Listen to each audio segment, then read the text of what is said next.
we doing today? I had the greatest thing happen to me this week, like really great. I was coming back from Pennsylvania, and it was really late. You know how when you're on the turnpike, the only options you have are like Sbarro's, Burger King, McDonald's.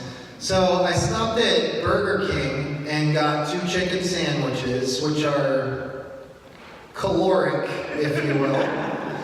And I thought I shouldn't be eating these, but I ate them anyway. The next morning, I had a doctor's appointment scheduled just to follow up, and they weighed me, and I had lost 2 pounds. So I have been eating pumpkin pie for breakfast every morning because I got 2 to spare. And I think I'm right back at 0 now. So it was an awesome week. That doesn't have anything to do with anything. Just a little Thanksgiving story. Well, if you haven't noticed, it's the holidays. And perhaps no other part of the year has the potential to be filled with more interpersonal conflict than it will over the next 5 weeks. It has been this way in every family since the dawn of mankind, when the first of our ancestors got upset at another for taking the last drumstick from the holiday bird, and they began flinging molten mashed potatoes across the table. We all have conflict in our lives. We have it in our jobs, we have it with family members, we have it with children, parents, whatever.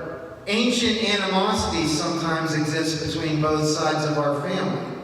In fact, trying to avoid the conflict there is in and of itself a way of making the conflict even worse. What we are in need of more than anything is to learn how to have healthy conflict that is centered around understanding instead of being understood. The passage we just heard Jason read says something profound. It says, work at getting along with each other. Work at getting along with each other. Otherwise, you'll never get so much as a glimpse of God. Having worked in the people business, if you will, for a majority of my life, I found that when you get down to brass tacks, there are only 2 types of people in the world when it comes to conflict. Those who like conflict and those who don't. I love to argue with people. I could just do it all day long. I'm not saying that's a healthy thing, but that's just my nature. My dad is that way. My grandfather was that way. Maybe it's genetic, or maybe it's just something I picked up along the way. But I've always been the guy in the circle who will jump in and argue a point he doesn't even agree with, just to make sure that the other person really knows what they're talking about and they didn't read it on BuzzFeed 30 minutes earlier. And there's some good in that, I suppose. But there are many times where I take that too far. I've often been guilty of verbally bludgeoning people to show them that I am right and they are wrong. And that's unhealthy. Then there are others who don't like conflict at all. They think of any type of conflict as inherently wrong. In their estimation, the best way to avoid conflict is just to appease and affirm everyone and to dissolve that conflict altogether. But both of these approaches are approaches of extremes, and like the passage that we read, it says we need to work at getting along with one another. In other words, if we just drop into our predispositions, and if engaging in conflict doesn't feel like work, we're not engaging in conflict in a healthy way. For instance, those of us like myself who like to argue, we need to do the hard work of being better listeners. And in contrast, those of us who do all of the listening without any objection, we need to do the hard work of learning how to courageously speak up. If conflict doesn't feel like work, it's unhealthy conflict. And maybe you disagree with that assessment this morning. Unfortunately for you, I'm here to tell you that I'm right and you're wrong. I want to share a tool with you this morning that maybe more than any other has helped me to have healthier conflict in my life. And I'm by no means saying that this is the end-all be-all of conflict resolution, and I am always learning new tools for how to engage in conflict in healthier ways. But this is one splinter I want to put in your mind this morning that has been of great help to me. If you are taking notes on your phone or on paper, or even in your head, remember this today. Our conflict is not with people.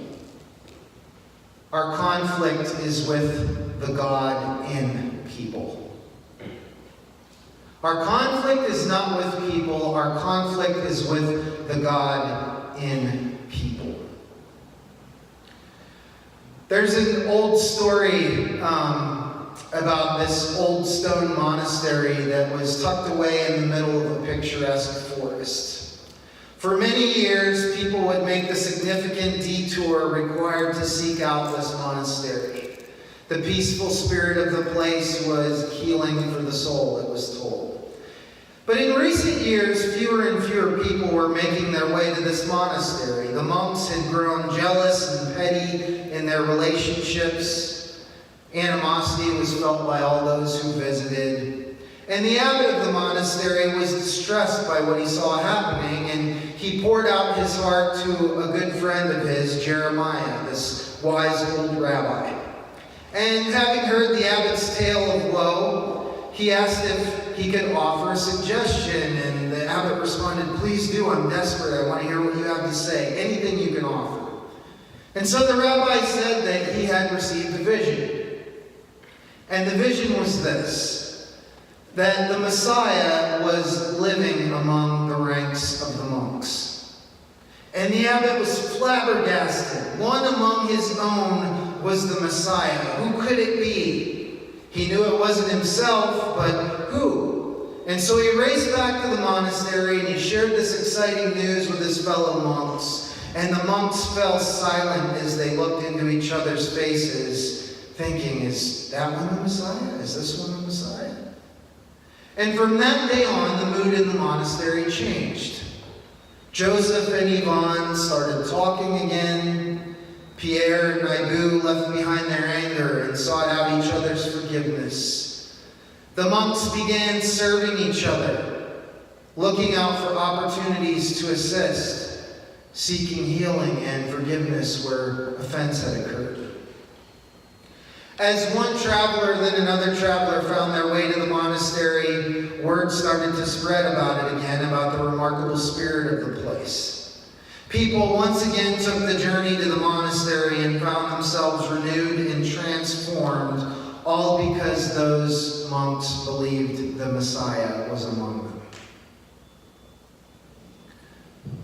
The one thing that has helped me in conflict in my own life is to accept the reality that God is just as much alive in the person that I am in conflict with as God is in me.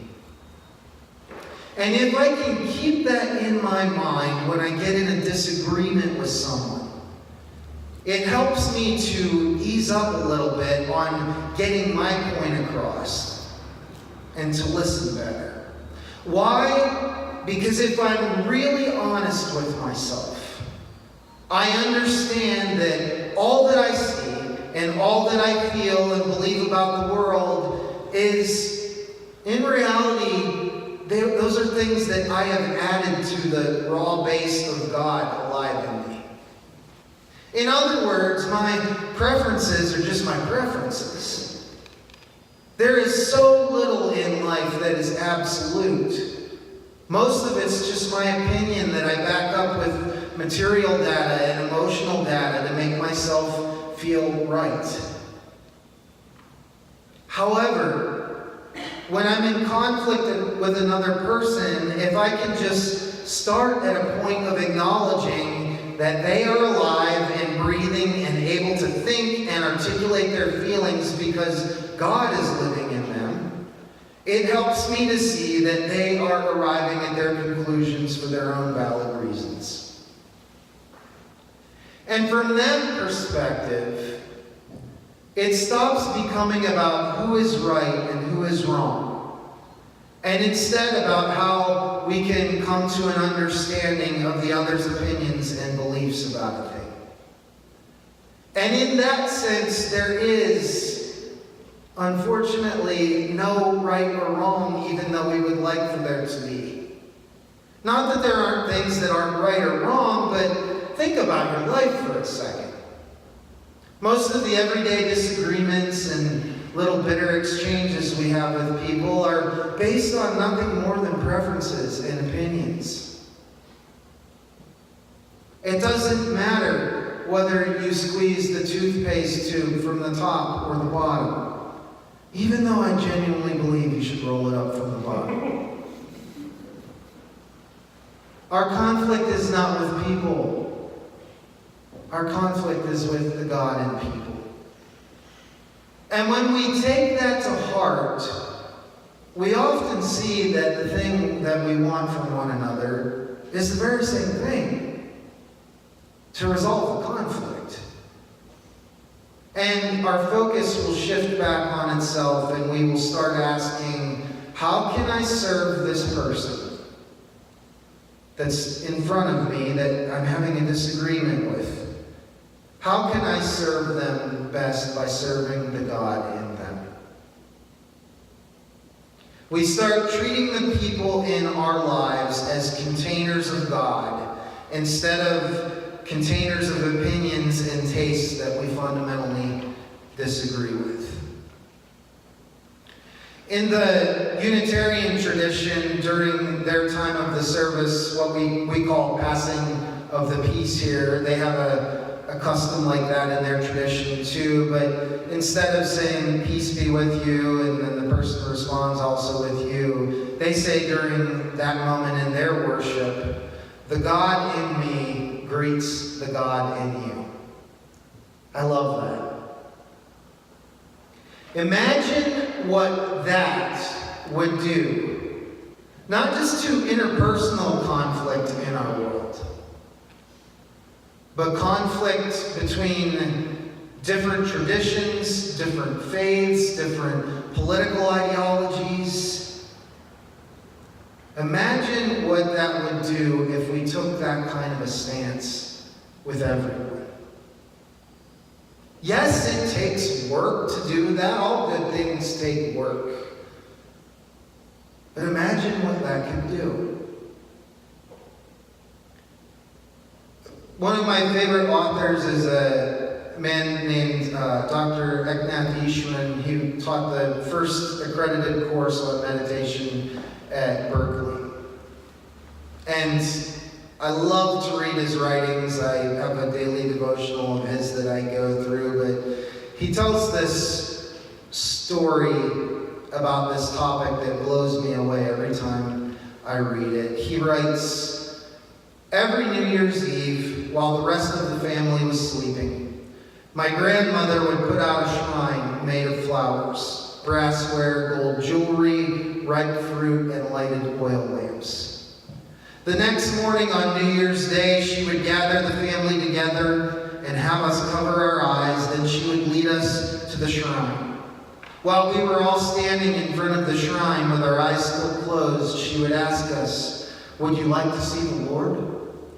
And we would respond, 'Yes, we would like to see the Lord.' Then she would ask us to open our eyes, and there amidst the gold and the flowers and the lamps, we would see our reflection in a giant mirror that she'd placed at the center of the shrine. And as we stared at the reflection of our faces standing together, she would say, 'Now you have seen the Lord.'" Sometimes we need to be reminded of who and what we really are. That person that you just, those people you just get around and your skin crawls. God lives in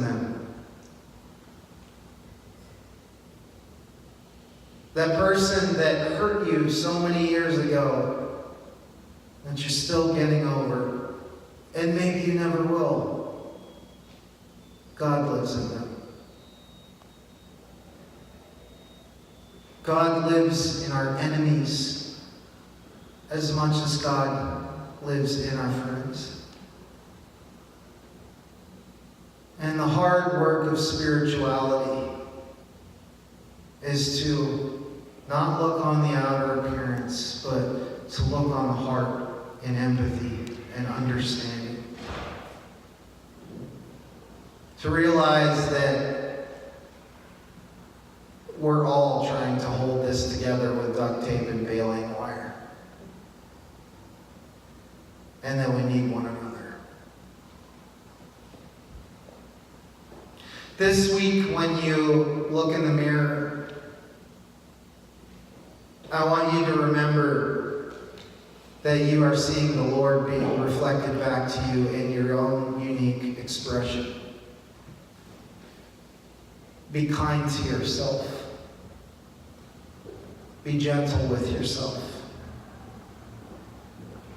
Treat yourself with respect. In addition, remember that everyone you encounter in your life is also a reflection of that same Lord. And treat them with dignity and respect and kindness too. Work at getting along with each other. Otherwise, you'll never get so much as a glimpse of God. Remember that it is not a person that you are having disagreements with.